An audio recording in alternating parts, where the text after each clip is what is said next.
Another milestone. Anybody recognize this?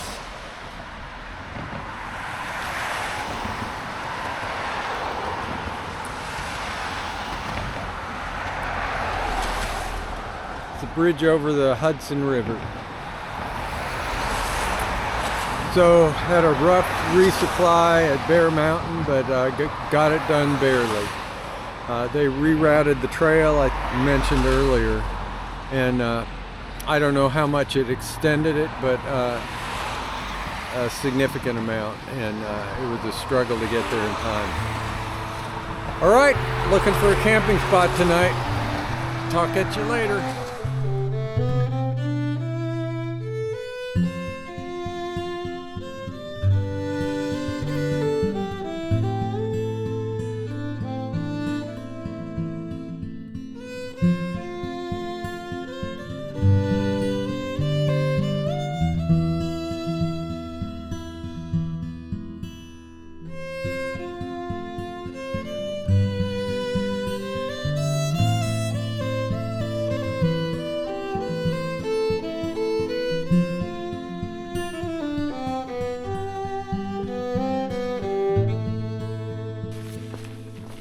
Well, I've had a lot of rock climbing this morning instead of hiking. Whoop. But the trail is a little better now. And I thought I'd talk to you about one of my favorite foods on the trail. And this was something we made at home. And we made it with a lot of our own fruit that we raised. So this is fruit leather. And it doesn't get much simpler. If you have a dehydrator, you just get whatever fruit you want to use and make it into like applesauce. In fact, we do a lot of applesauce. We also do pears and persimmons. Those are all things we have we grow on our property. You get a sheet of parchment paper on a rack for a dehydrator, and that's the kicker, is you need to have a good dehydrator. You take your puree or applesauce or pear sauce or persimmons or a combination of any of the above, and you smear it all over the parchment paper to a desired thickness. The thinner you do it, obviously the thinner and more tender the fruit leather, but then you just dry it down, and then you can cut it into long strips and roll it up, or however you want to do it. But we shrink wrap it in little packets, and it's one of the foods I enjoy most on the trail, because you're not going to get too much fruit on the trail, and you can't really carry it with you. It's just too much water weight. But any of you planning on hiking, it's something to consider if you have a dehydrator or if you want to get one. Yeah, I think it provides a lot of vitamins and nutrients that are otherwise lacking. Thought I'd throw that in there for you that are interested in diets. Speaking of diets, since I changed my diets, I haven't had any night sweats. So I think that doctor was right. My sugar was plummeting and I was having hypoglycemic events. All right, on my trek for Tarzan.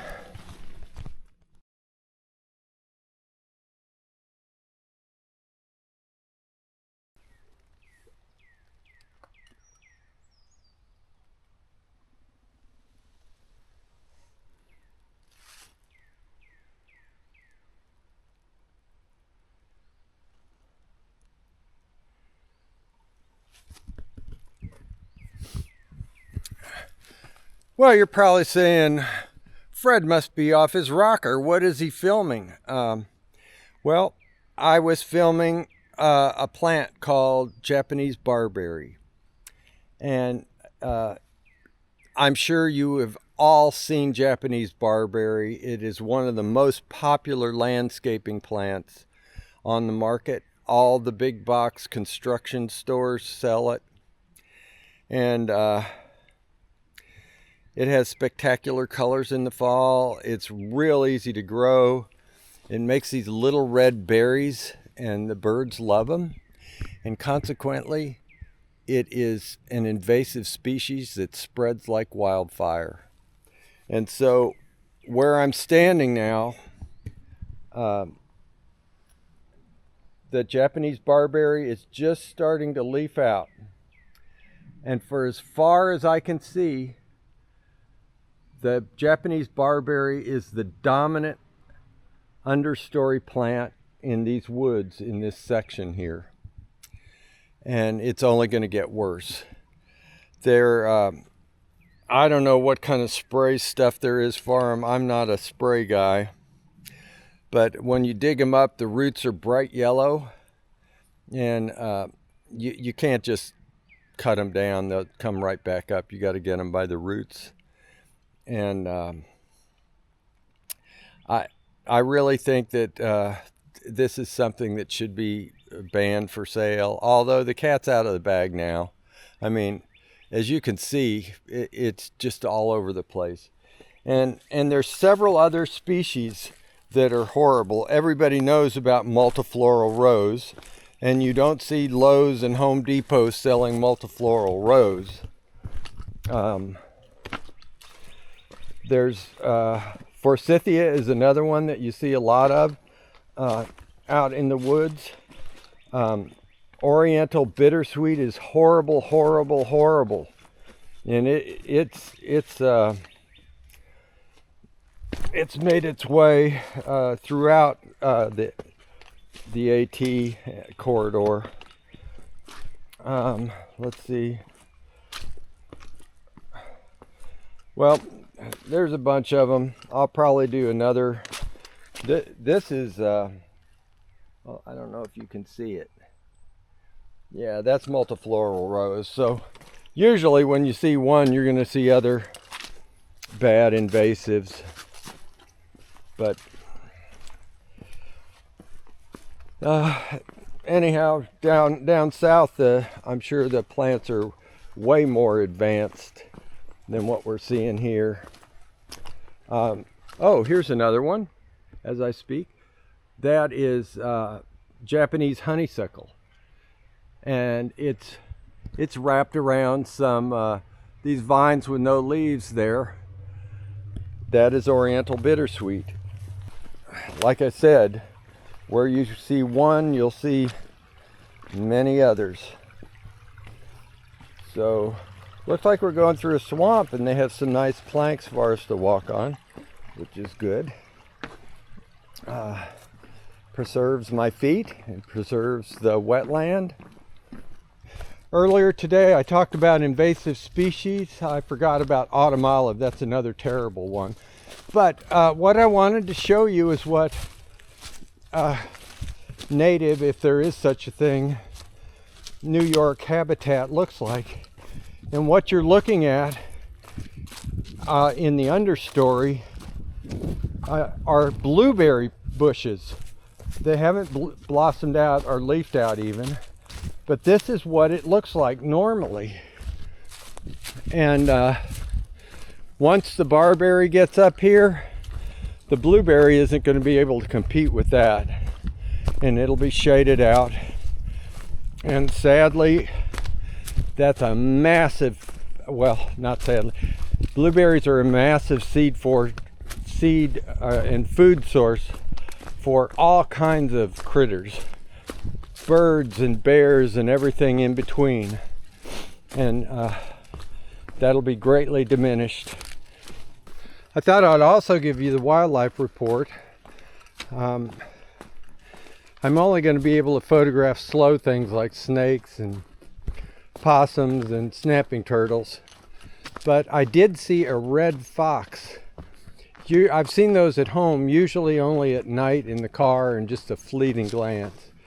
But this was out during the day, and that thing was beautiful. It had a white tipped tail and so graceful.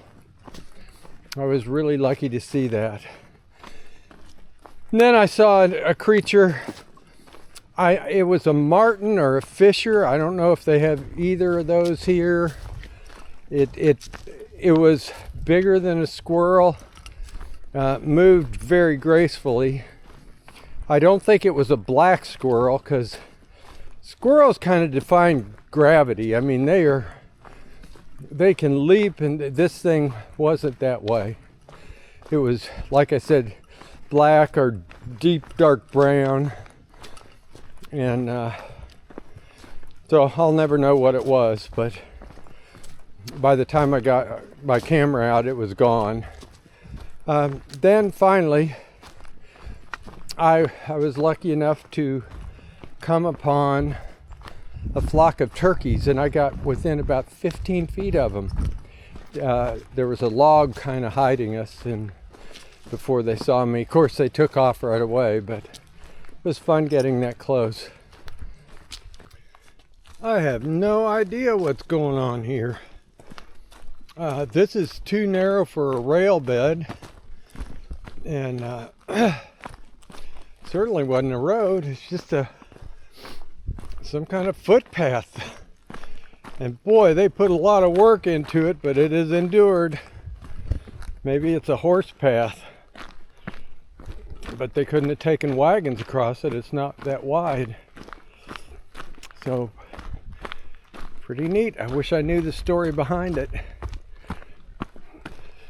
That's the nature of the trail. It's same old for a long way, and then all of a sudden you'll see something like that. This looks like it was cut out, like they excavated it out. Maybe it was some kind of narrow gauge rail.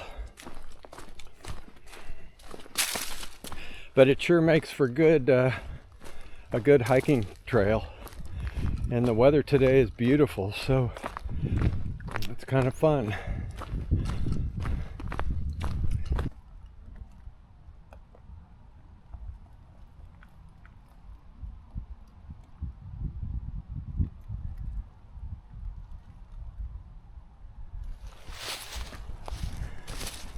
That was a wildflower called Dutchman's Breeches. Cool name.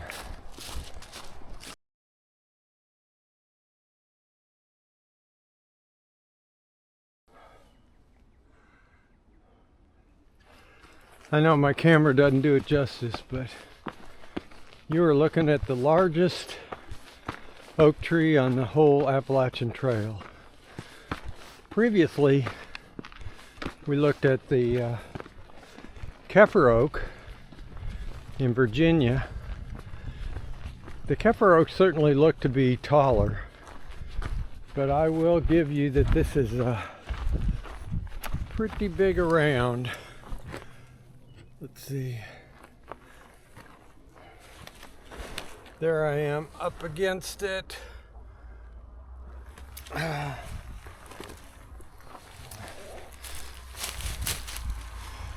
Yeah, I'd say it's at least 6 feet in diameter. Okay, I'm in Pawling, New York. It's April 5th. It's supposed to get rain all day. And all day tomorrow. It's sprinkled on and off is all that's happened so far. I stayed at Morgan Stewart Shelter last night. Had a good night. Not a good water source though. And that's been a common theme here for the last few nights. So I'm learning to grab water before I get to the shelters. So all right, marching on. I'm just amazed at these wetlands. I guess because I don't have many where I am. There's a hiker I just met. He's section hiking and almost finished with his journey. So we're in New York, and they make these wonderful raised treadways for us. I guess this would not be very pleasant to hike through. I don't think you could hike through it. It's so dense. But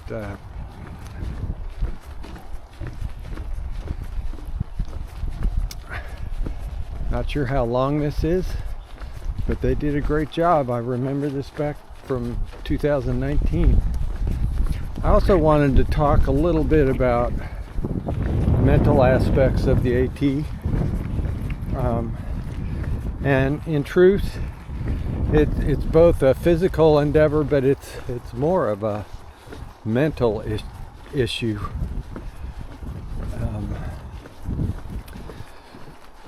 And I think that's what sets it apart from other athletic endeavors. It's day after day for a long time, months, and that's hard to wrap your head around sometimes. So it always seems like problems will pile up. So it's not just one thing. For example, for me, I was having trouble with water at shelter. They'd label it, oh yeah, it's got water there, and there's some rickety old pump that doesn't work, or a spring that's nothing but a seep filled with rotten leaves. Then you couple that with rainy weather or a trail detour that is unexpected, and it diverts past the shelter that you expected to stay at.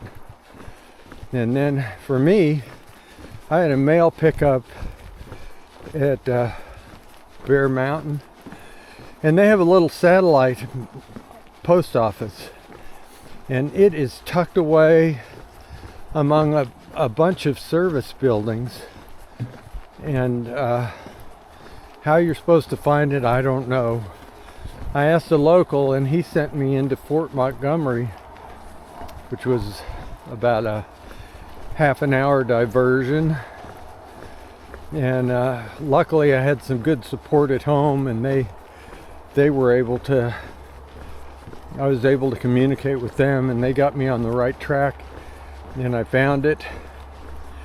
I mean, on the flip side, the postmaster there couldn't have been more friendly and helpful and nice, and it's always wonderful to see that happen.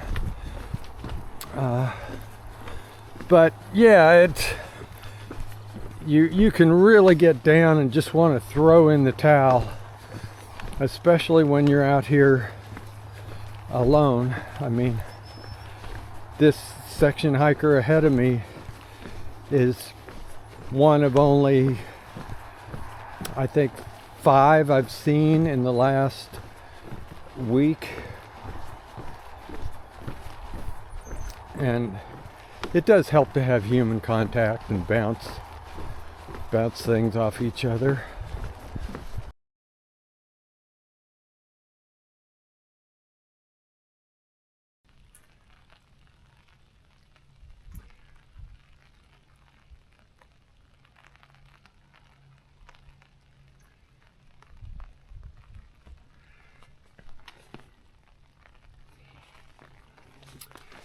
I give you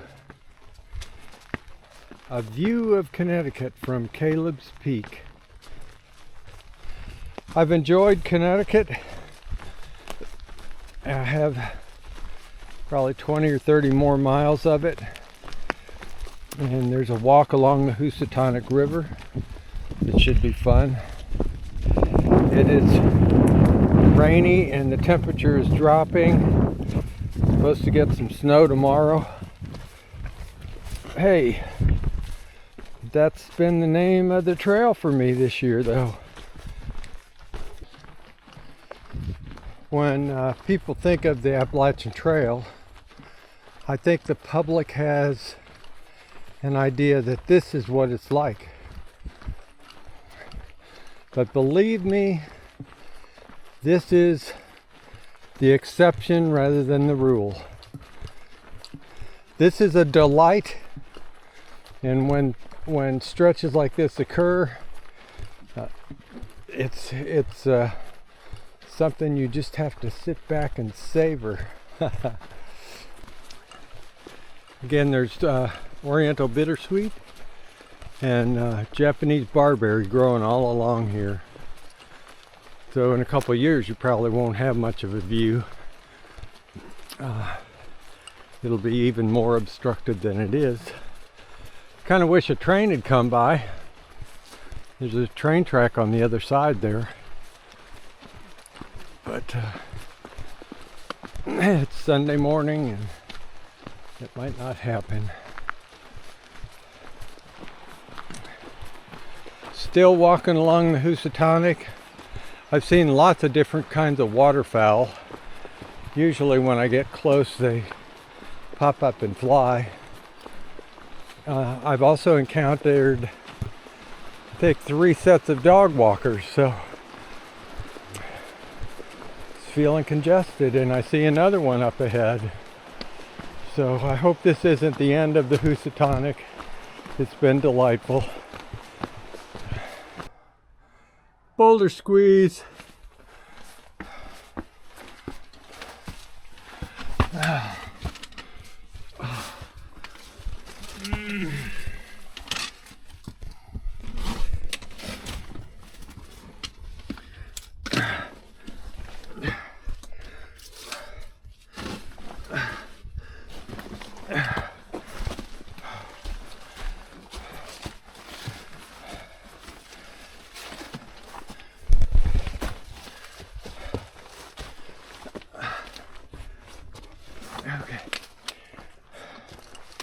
I made a decision.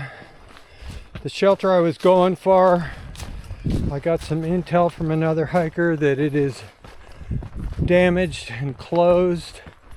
Seems to be a common theme for me. So I'm going to push on to another shelter that's 14 miles away. And that, depending on the terrain, it's going to be 10 or 11 o'clock tonight before I get there. But it's supposed to start raining and snowing at 3 o'clock this morning, and I do not want to start out the day with a snowy, wet tent. And so that's my plan.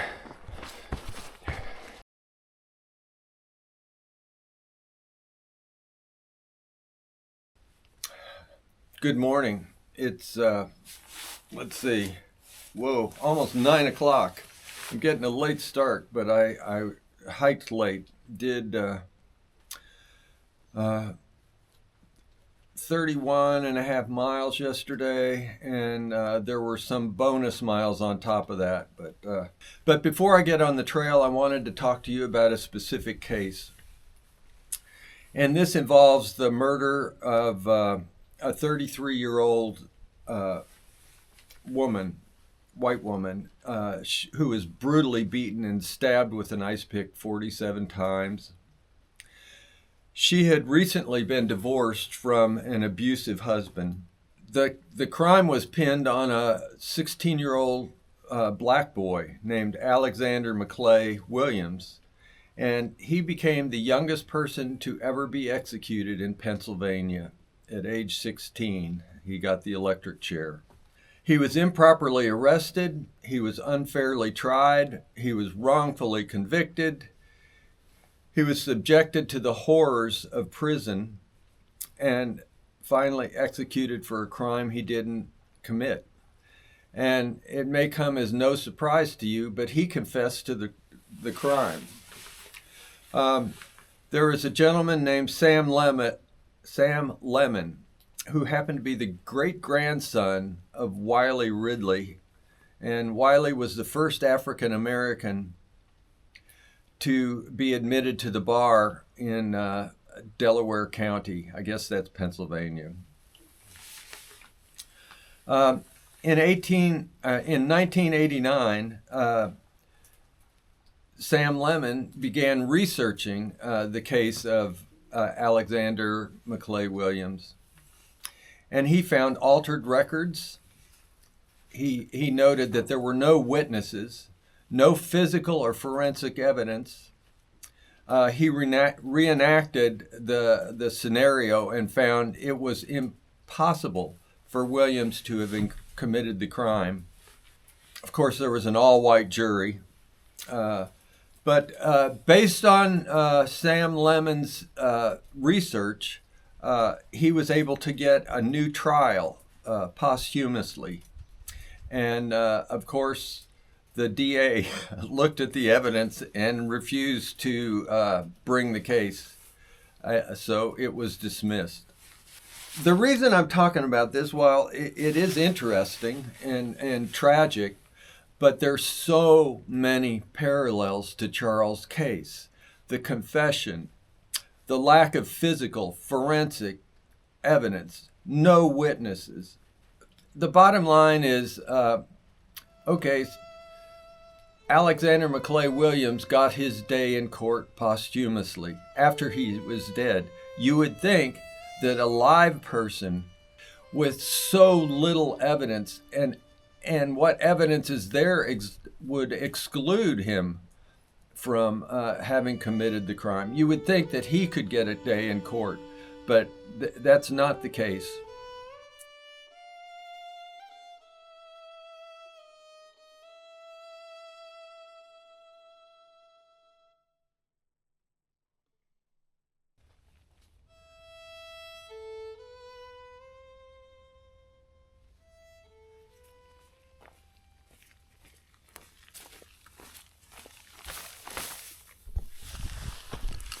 Does that look like a giant's thumb to you?